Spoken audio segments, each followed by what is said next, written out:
BRS పరిపాలన గురించి చెప్పాల్సినటువంటిది ఇంకా ఏం చెప్పము, ప్రజలే నిర్ణయిస్తారు.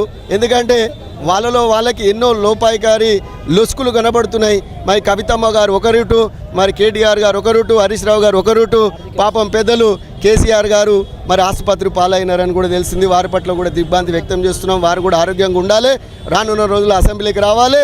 మా నాయకుడు రేవంత్ రెడ్డి గారి దగ్గర మరి గతంలో చేసిన అక్రమాలను అవినీతులను బయటపెట్టి ప్రజాక్షేత్రంలో వారికి తగినటువంటి ప్రజలే మరి వాళ్ళ యొక్క విధి విధానం ఏందన్నది భవిష్యత్తు నిర్ణయిస్తారని, రానున్న రోజుల్లో కాంగ్రెస్ పార్టీకి పట్టం కట్టుతారని చెప్పి, రానున్న రోజుల్లో గ్రామ పంచాయతీలో మరియు మున్సిపాలిటీలలో మరి రానున్న ఎలక్షన్లలో ప్రజలు స్వచ్ఛందంగా కాంగ్రెస్ పార్టీని గెలిపించుకొని ప్రజా సంక్షేమం అంటే కాంగ్రెస్ పార్టీ అని చెప్పి తెలుసుకుంటారని మేము గ్రహిస్తున్నాం.